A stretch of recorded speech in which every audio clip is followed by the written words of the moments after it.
kita buat berbagi cerita seru.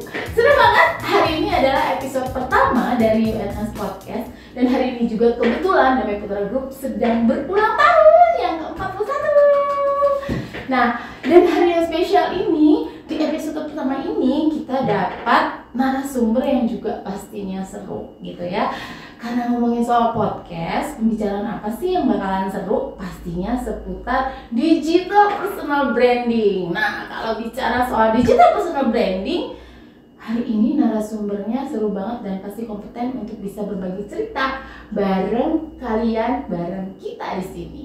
Nah, mungkin gak usah lama-lama, aku langsung kenalin siapa sih narasumber kita hari ini. Zata, apa kabar? Baik. Alhamdulillah, seneng banget ada di podcast ini. You and I. You and us. You and us. Zata, thank you banget hari ini Sama-sama. sudah mau datang di our first episode You and Us Podcast. Jadi podcast ini kita bilangnya tempat berbagi cerita seru gitu. Karena kita bisa cerita apa aja yang pastinya menyenangkan. Nah, karena ini medianya podcast dan ini adalah our first episode, kita pengennya sih ngomong soal seputar dunia digital. Oke, seru pasti. Nah, pastinya ini lo yang paling kompeten lah ngomongin soal ini gitu ya, terutama soal personal branding gitu ya. Nah, jadi teman-teman, Zata Ligau ini adalah seorang podcaster, content creator, digital personal branding, training manager. Aduh, banyak banget. Bingung ya kalau nyebutin profesinya. Nah, tapi spesialis data itu adalah bicara mengenai digital branding. Nah, pada saat kita bicara soal digital branding itu nggak cuma ngomongin personal branding, tapi juga bisa dari sisi company branding dan lain sebagainya. Nah, kita pengen tahu nih sharing dari Zata tentang dunia seputar digital branding. Oke, mungkin pertama-tama cerita dulu apa kabar, kegiatannya apa aja Zata Ligau. Oke, Baru kabar kita baik dulu ya. Ya ini banyak banget, seru banget ya. Tahun. Jadi akhir-akhir ini kegiatannya masih kurang lebih sama 2 tahun terakhir ya, sejak pandemi dan mudah-mudahan segera endemi ya, Mon ya. Endemi nih mudah-mudahan. Kegiatannya masih paling banyak di dunia digital. Mungkin bisa dibilang 70-80% masih di dunia digital, jadi pembicara, konten kreator, bahkan jadi training manager untuk Mama Academy pun kebanyakan dari rumah secara digital gitu. Tapi kegiatan offline juga sudah mulai banyak kayak sekarang nih. Ketemu dengan You and Us di sini ya. Seneng banget gitu. Jadi masih berkaitan dengan dunia digital dan berkaitan dengan sosial media dan personal branding kegiatannya. Luar biasa. Jadi kalau dulu di digital aja pas lagi pandemi kan kalau lagi banyak akhirnya di platform digital itu udah sibuk. Ini sekarang tambah lagi ya. Begitulah. Oke, Zata, aku pengen tahu gitu ya, ini perspektif kamu secara umum gitu ya. Sebetulnya tren digital saat ini apalagi tadi kita melihat ini transisinya bolak-balik ya. Jadi kita pikir waktu itu dari pandemi kita sudah berakhir gitu ya, tapi kemudian ada puncak lagi dan sekarang semoga ini yang terakhir dan kita sudah bisa memasuki masa endemi. Nah, ada nggak gambaran secara umum gitu tren digital apa nih yang secara umum sedang terjadi dengan transisi ini gitu? Oke, jadi 2 tahun terakhir ini kita berasa banget ya, digital itu sebelumnya sudah naik, tapi pas pandemi wah melesat banget kan, karena mau nggak mau hampir semua kegiatan kita secara online, secara digital gitu. Jadi kayaknya untuk menguasai digital nggak kita sebagai individu, tapi juga perusahaan itu suatu apa ya, kalau bisa dibilang suatu keniscayaan, nggak bisa enggak gitu. Karena nggak punya pilihan, nggak punya pilihan kan? gitu, karena mungkin bisa dibilang 70 atau 80% target audiens kita, target market kita ada di dunia online, ada di dunia digital. Jadi kayaknya nggak bisa banget kalau kita tidak memaksimalkan dunia digital. Kalau dibilang trennya seperti apa masih akan sama gitu, meskipun alhamdulillah ya kayaknya katanya udah mau endemi, tapi tetap aja digital itu tetap udah orang tuh udah nyaman dengan dunia digital. Kayak misalnya Monik juga pasti ngebayangin ya, sebelum-sebelumnya meeting ada 5 meeting tapi lewat Zoom semua. Jadi masih oke lah. Aktif ya gitu loh. Beda kalau offline mungkin sehari cuma bisa 2 meeting karena kena macet dan lain-lain gitu. Orang tetap akan memilih untuk digital, tetap meskipun sudah endemi ya, digital akan tetap dipertahankan. Jadi pas banget sebenarnya sekarang kita nih memaksimalkan digital, nanti setelah endemi ya akan lebih maksimal lagi. Terus arahnya kemana? Pasti lebih ke salah satunya nih adalah sosial media marketing. Sosial media marketing di dunia digital ini sesuatu yang harus banget kita maksimalin. Salah satunya yang kita lakukan ini podcast gitu. Jadi kan memang ada Instagram, Twitter, TikTok dan lain-lain, YouTube dan lain-lain. Nah, podcast ini sesuatu yang dibilang baru enggak, tapi ini sudah mulai naik gitu. Jadi ada beberapa kalangan, mungkin kalangan tertentu ya, yang kita sudah sadar bahwa kayaknya sekarang dengerin radio udah jarang gitu ya. Udah jarang banget ada mungkin radio-radio tertentu yang masih didengarkan gitu. Tapi sekarang orang kena macet di jalan sudah mulai beraktivitas secara offline lagi. Salah satu yang mereka dengarkan selain musik adalah sekarang podcast gitu. Jadi menurut aku kita pas banget nih untuk sudah riding the trend ya. Betul riding the trend.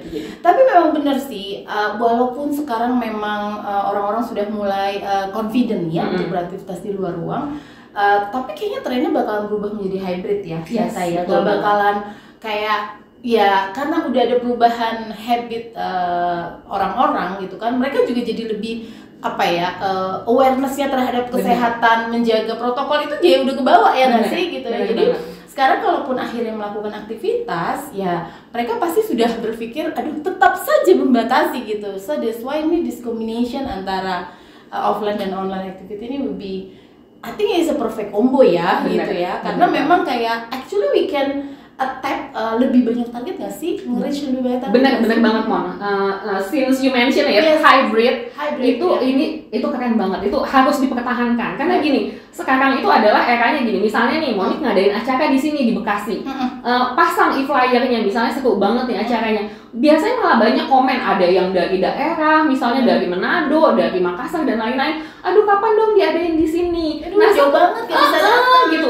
Sementara sekarang kita udah bisa bikin hybrid, bikin offline-nya di Bekasi misalnya, sementara pesertanya bisa dari seluruh Indonesia. Bahkan kerennya di beberapa acara misalnya nih kita launching launching podcast misalnya UNAS gitu kan. Ada kitnya misalnya kaos atau apa, nanti pesertanya misalnya mereka mendaftar gitu berbayar mungkin berapa, mereka akan dapat kitnya. Padahal misalnya dari Makassar, mereka akan pakai kaosnya dari Manado, dari mana, dan mereka akan ngumpul di Zoom. Sementara kita yang di Bekasi misalnya secara offline itu vibes-nya tuh berasa sampai ke segala penjuru gitu. Itu keren banget sih. Ya, our awareness juga bakalan jauh lebih besar gitu ya. Betul banget.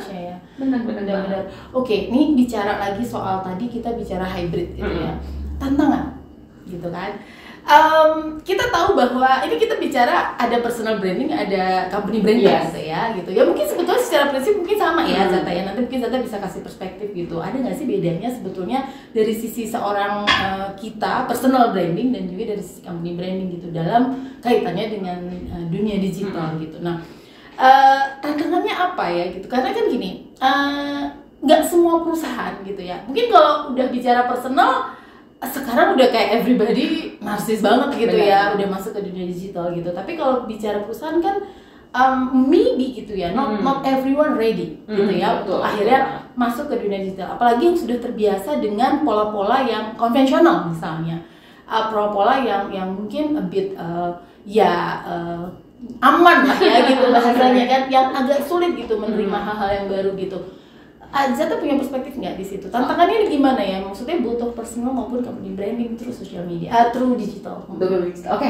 Tantangannya pastinya itu yang tadi sebenarnya Monik udah bilang ya, bahwa banyak yang masih belum benar-benar berasa gitu bahwa kita penting banget untuk memaksimalkan dunia digital gitu.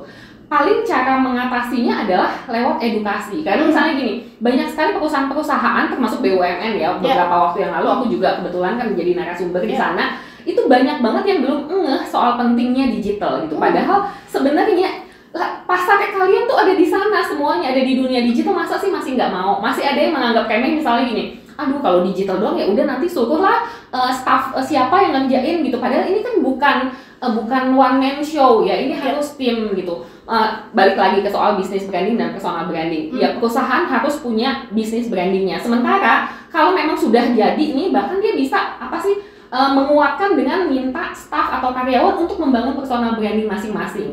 Jadi personal branding masing-masing itu akan ngedorong personal branding perusahaan. Contohnya Monik gitu. Personal brandingnya sudah kuat, ini kan pasti akan bantu nge-up bisnis brandingnya perusahaan. Jadi sekarang udah banyak loh Mon. Contohnya gini, ada di kasus contoh bukan kasus di beberapa bank misalnya yang sebelumnya mereka pakai influencer apa segala macam, akhirnya mereka menjadikan karyawan mereka sebagai their own influencer, ambasador. Kebayang nggak sih bank tersebut punya misalnya 1.000 karyawan, 1.001 karyawan itu ya Instagramnya followersnya ada yang cuma mungkin 300 orang, ada yang bisa beberapa ribu orang. Kalau ribuan karyawan kan banyak ya. Ribuan, dan itu bisa kita manage. Kayak misalnya nih mau ada ulang tahun perusahaan, kita posting dong, nggak mesti kok e-flyernya bisa ditaruh di belakang kalau takut ngerusak feed misalnya. Betul. Foto personal mereka malah lebih disukai loh. Misalnya nih karyawannya foto personal dia lagi ngapain gitu, kemudian di belakangnya ada e-flyer. Karusel gitu ya. Iya, karusel gitu. Jadi kebayang nggak kalau hal tersebut dilakukan secara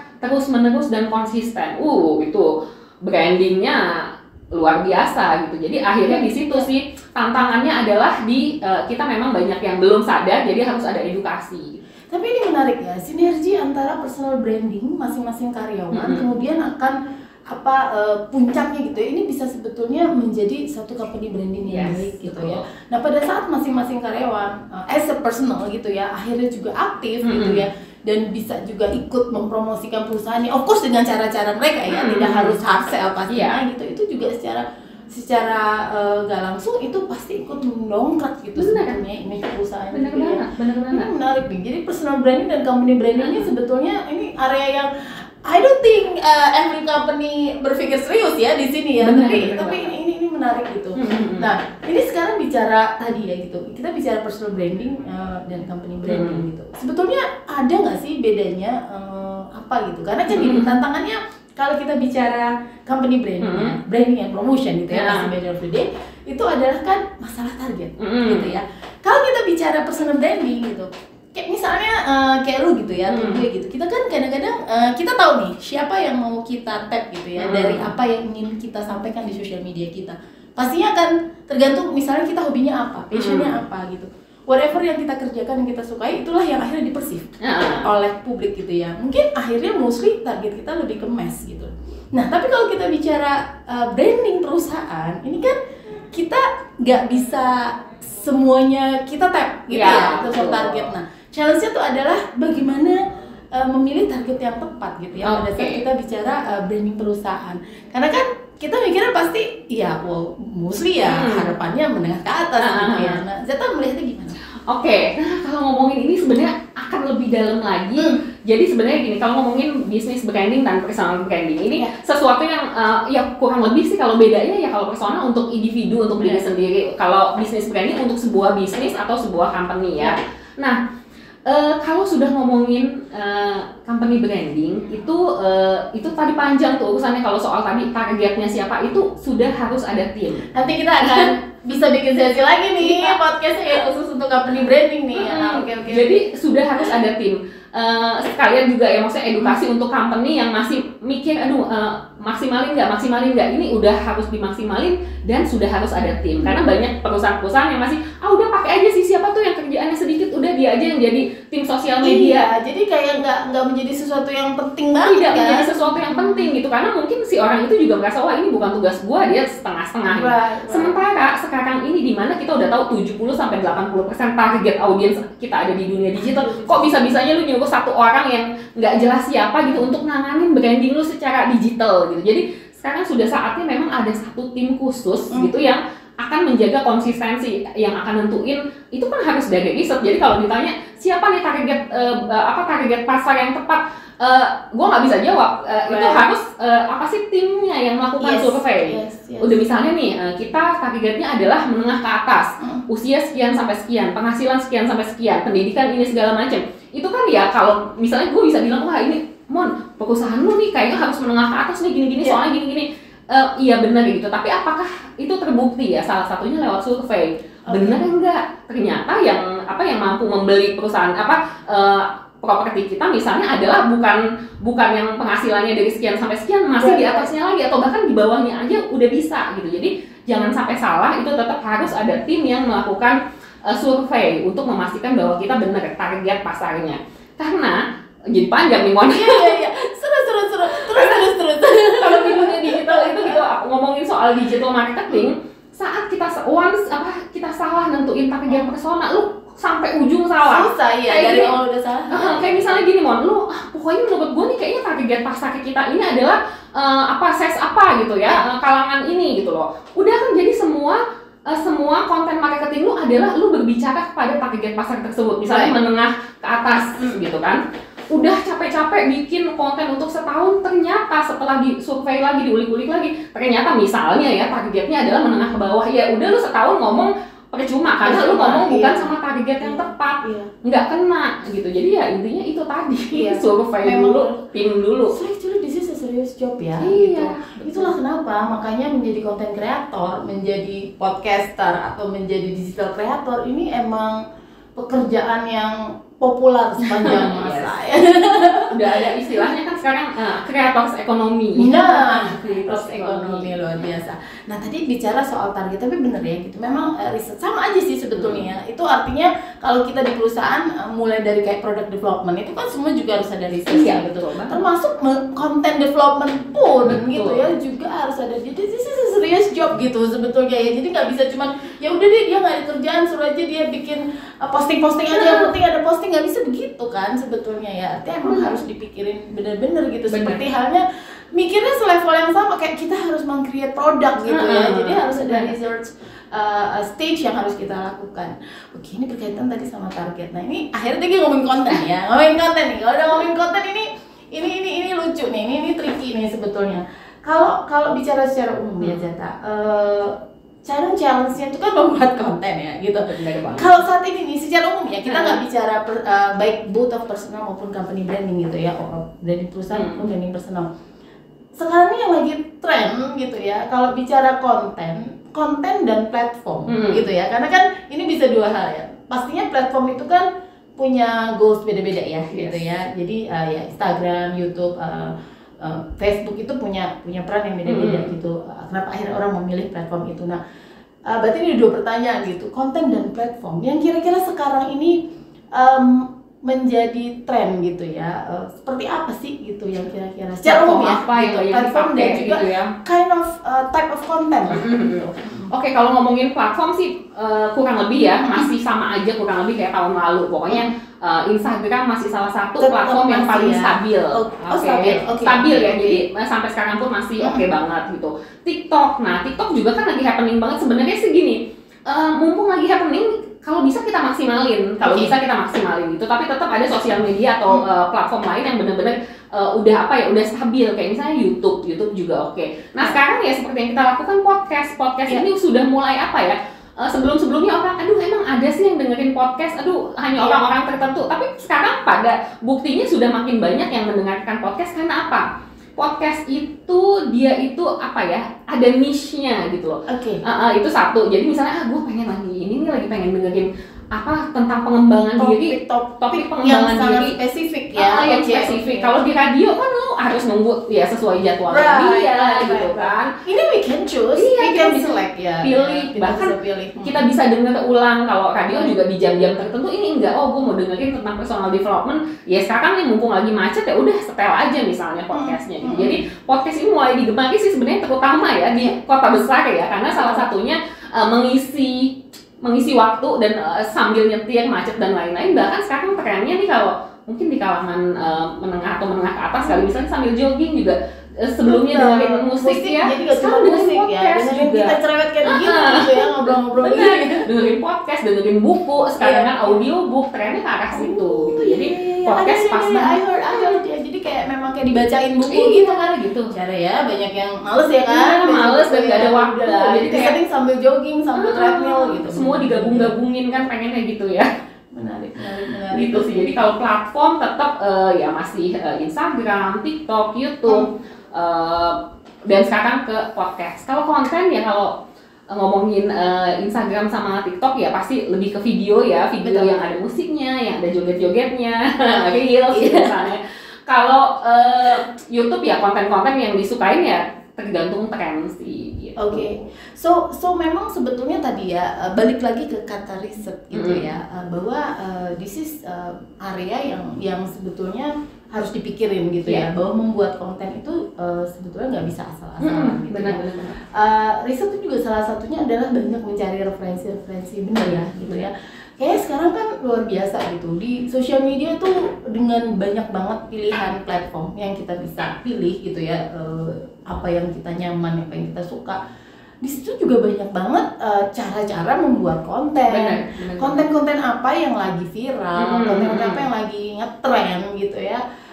Termasuk juga bagaimana cara mengedit konten, tutorialnya juga udah banyak banget gitu ya. Dan itu kan kalau kita nggak ekspor alias riset itu, ya kita juga nggak akan pernah bisa mendevelop konten yang akhirnya bisa riding the trend tadi gitu ya. Jadi itu prinsipnya sih, teman-teman. Jadi memang riset ini menjadi sangat penting gitu ya Zata ya, untuk akhirnya kita bisa meng-create konten. Nah termasuk juga tadi kalau bicara target audience gitu, siapa yang mau kita tag, itu juga learning by doing ya gitu ya. Kadang-kadang kan bener gak sih gitu lagi gimana gitu kan, gini bisa aja tuh kita pikir oh ya this is kayak we want to tap like menengah ke atas gitu, tapi suddenly wah kenapa nggak works ya, kenapa kok kayak engagementnya kecil gitu ya, kayak feedbacknya juga nggak maksimal gitu, yang we thought gitu ya itu targetnya adalah menengah tapi ternyata nggak works. Itu kan juga harus berjalan. Kadang-kadang habitnya netizen ini nggak bisa dipredik, ya nggak sih? Benar banget.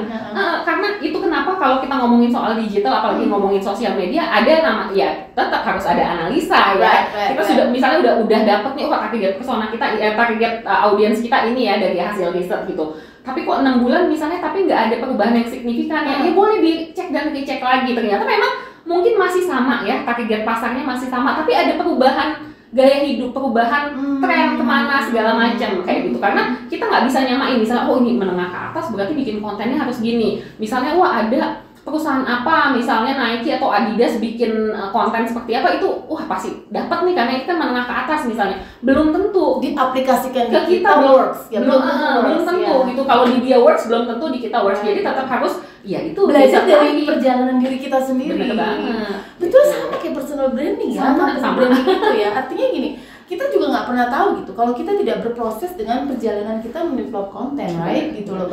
Dari perjalanan dan dari sekian waktu juga perlu gitu ya, untuk akhirnya kita bisa tahu ternyata gitu our target gitu ya, netizen yang kita tag ini menyukai konten-konten kita tapi kayak gini, responnya lebih bagus, mereka lebih engage dan lain sebagainya. Ini juga butuh proses ternyata ya gitu. Jadi kadang-kadang nggak sabar mungkin ya. Nah ini challenge ya kayaknya terhadap company branding ya, karena mereka berpikir bahwa kok gue nggak bisa dapat hasil instan dari sini, rather than kayak conventional way. Of course langsung dapat direct impact gitu. Tapi kalau social media, nah ini nih gitu, ini mungkin Jata bisa kasih pandangan gak? Ini kan kadang-kadang akhirnya menjadi challenge khususnya perusahaan gitu pada saat ingin masuk di social media gitu. Nah for the first company gitu yang kira-kira pengen masuk di sosial media yang kayak masih reluctant kayak tadi, aduh bisa dapat hasilnya instan nggak sih? Impactnya seberapa cepat sih gitu? Pandangan Jata gimana? Kalau dari pandangan aku pribadi ya, biar bagaimanapun digital sosial media terutama itu bisa mempercepat, bisa membuat misal dibanding tradisional ya kita juga kebayangkan misalnya kita pakai cara tradisional ya paling seberapa banyak sih yang bisa kita raih ya, kita reach gitu kan. Beda dengan sosial media, cuman ya memang itu PR-nya adalah benar-benar gimana sih kita bisa tepat gitu loh. Apa ya itu tadi sebenarnya adalah riset yang target persona. Setelah kita tahu target market kita tahu kalau bikin konten buat mereka seperti apa. Kayak misalnya gini, kita udah dapet nih menengah ke atas gitu, tapi ternyata kita terlalu luas menengah ke atasnya, padahal sebenarnya bisa dikerucutin lagi. Menengah ke atas kita ternyata adalah kebanyakan ibu-ibu, dimana kan ibu-ibu itu adalah salah satu pembuat keputusan terpenting dalam membeli suatu produk atau jasa kan.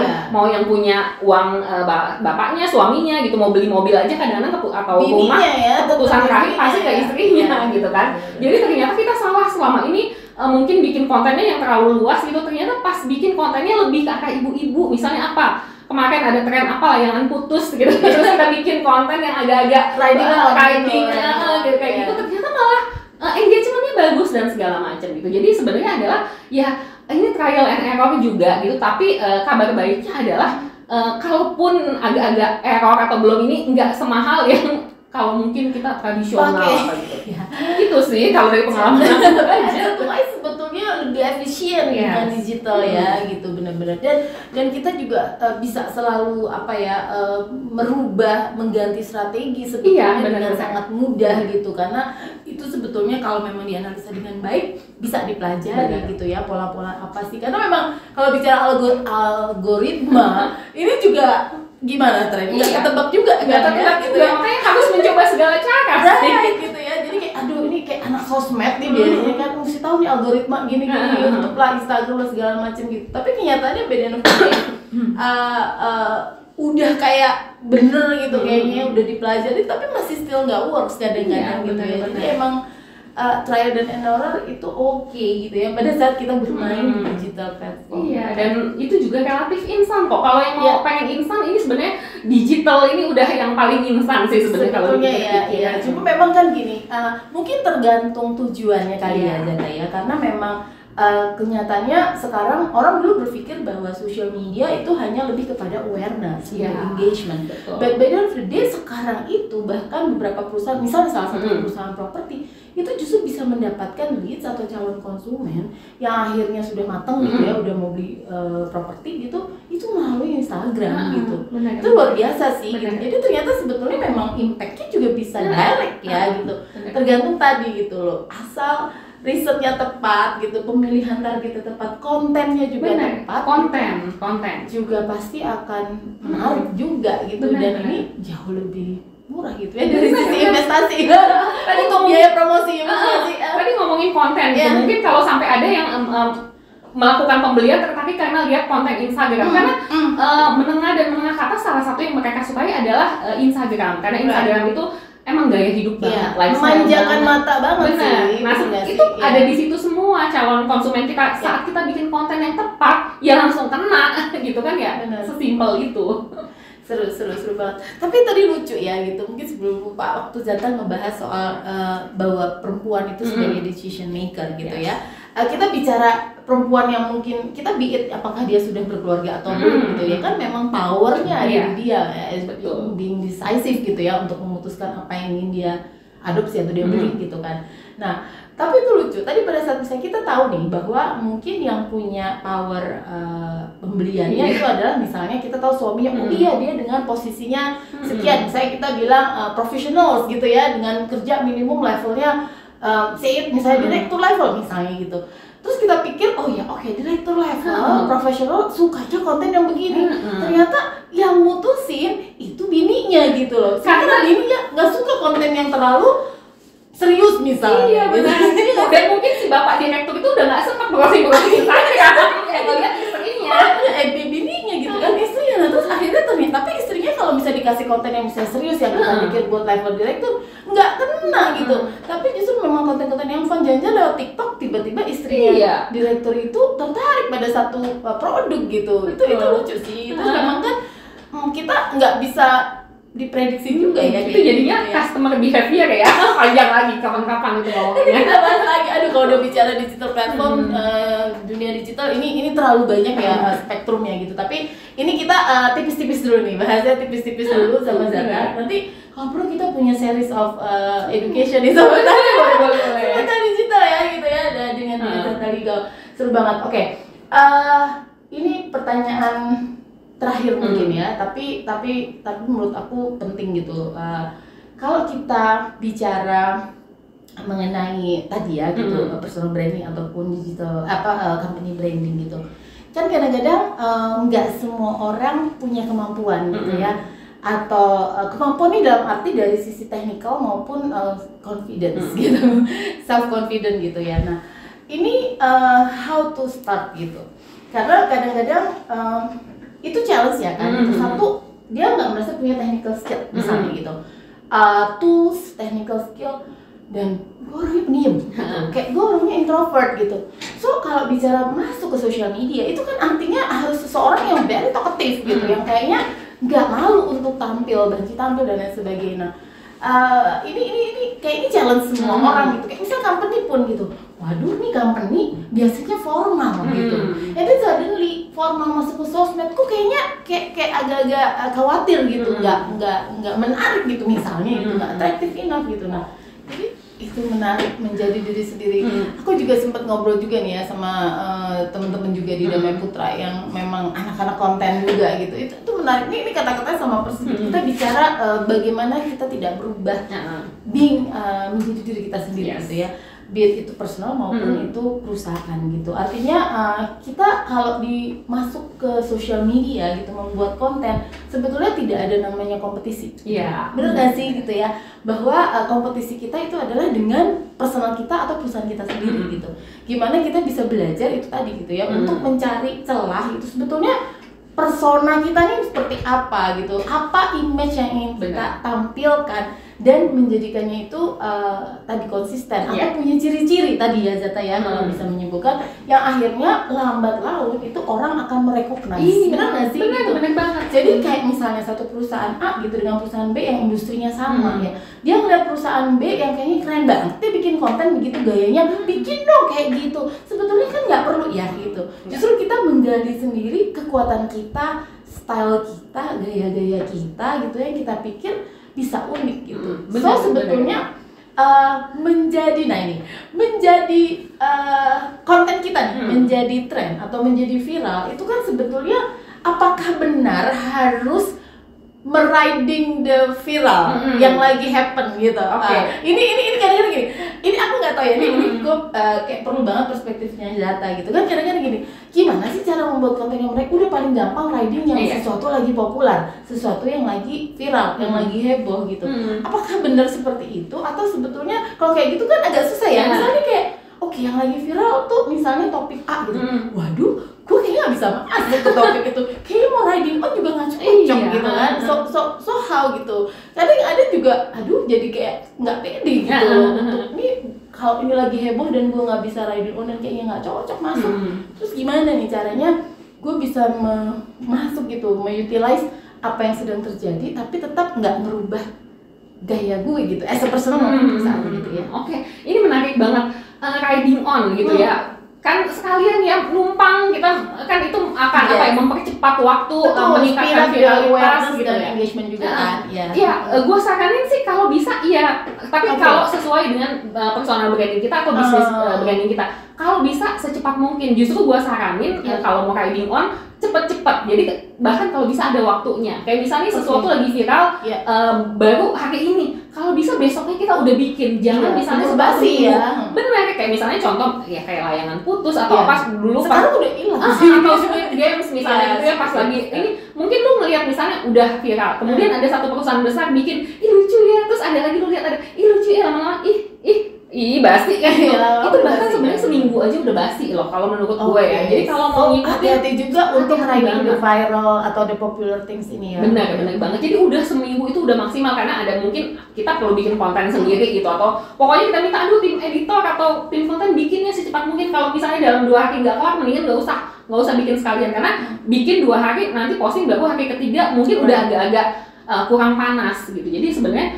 perlu banget riding on ya kalau emang sesuai dengan karakter personal kita atau perusahaan kita. Tapi kalau nggak sesuai jangan. Tapi kalau mau riding on secepat mungkin, kalau bisa udah 3 hari deh gitu, maksimal banget 1 jam kayaknya. Lebih oke lah. Kalau nggak udah keburu basi. Benar. Jadi memang hati-hati juga ya kalau kita mau riding on something yang lagi populer gitu.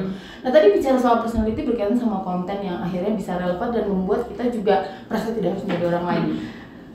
Skill technical dan tools. Ini kan kadang-kadang juga jadi challenge buat pemula ya. Ada tips nggak gitu? Secara umum sih skills yang diperlukan ya pastinya nulis, karena menulis itu luas banget ya. Bikin konsep dari apa? Narasi ya, bisa gitu kan.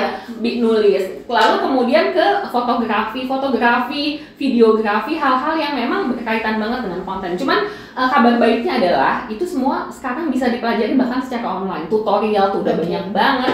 Dan misalnya nih bikin konten untuk personal branding aja kita pakai kamera handphone pun udah cukup banget gitu. Mungkin untuk perusahaan pun kalau untuk bikin reels ya kadang-kadang memang lebih enak pakai handphone tetap kan gitu loh. Mungkin untuk konten foto baru bisa pakai yang lebih DSLR atau apa gitu. Jadi kalau menurut aku sekarang skill yang dibutuhkan sesimpel menulis sama itu video dan foto, karena itu kan konten visual banget ya, orang lebih senang visual. Lalu sisanya itu sebenarnya bisa kita pelajarin atau kita perdalam learning by doing Learning by tadi doing. gitu ya, terus menganalisa, mengimprove gitu ya, betul. aware gitu ya Hmm. dengan apa yang akhirnya ini banyak mendapat engagement gitu ya dengan orang. Menarik. Ya ampun, pengennya sih ngobrol lebih banyak ya. Iya. Nanti kita bikin seri-seri deh ya. Ya sih, Benar, gitu seru, bakalan seru. seru. Karena memang kalau udah ngomongin kembali lagi tadi dunia digital itu nggak habis-habis. Karena bisa aja setiap hari juga selalu banyak tren baru ya kan. Seperti Betul. halnya lagu-lagu reels yang viral sudah setiap hari ganti ya kan. Benar. Jadi ya we have to really ngikutin banget. Jadi Iya, makanya benar. wajib kayaknya ya. Ini balik lagi gitu ya. Mungkin buat karyawan dan kemudian perusahaan yang juga ya personal branding ya dari sisi karyawan, terus kemudian nanti juga membantu brandingnya perusahaan, itu juga memang harus sempetin ya kayaknya ya, kepoin sosial media ya setiap hari, karena Iya, benar. tren itu berita Dinamis banget. gitu, dan hari ini heboh 3 hari lagi udah gone gitu kan. Jadi ini apa namanya, harus terus diekspor dan dikepoin. Jadi sempetin ya berapa sejam-sejam gitu setiap hari sebelum tidur gitu ya, tetap dikepoin sosial media biar tahu Bener. gitu ya, untuk nambah wawasan atau Benar. ilmu-ilmu baru yang kadang-kadang bahkan hal-hal yang receh sekalipun kadang-kadang itu juga wawasan ya gitu. Karena Benar. kan itu juga cara kita untuk apa sih katanya, starting conversation, Iya, benar. ice breaking. Benar. Nggak sih? Iya, benar. Hey, kalian nonton nggak sih layangan Iya. gitu kan? Mungkin mulai gitu, walaupun mau ngomong klien Iya, gitu, iya. kadang kan harus ice breaking yang receh-receh Iya, gitu. benar. Hobinya apa, lagi tren nih, konten-konten tentang kucing apa Iya, misalnya, benar. konten-konten tentang apa gitu. Jadi emang harus terus kepoin ya Benar. sosial media. Alright, sebelum kita tutup, Zata mau pesan-pesan apa gitu ya, terutama ini berkaitan tadi personal dan perusahaan yang punya branding gitu, karena kita juga di sini di UNS Podcast pengennya banyak berbagi cerita-cerita seru sebetulnya ya, dari banyak narasumber pastinya justru yang memang dia into it gitu. Nah, Zata tadi kan memang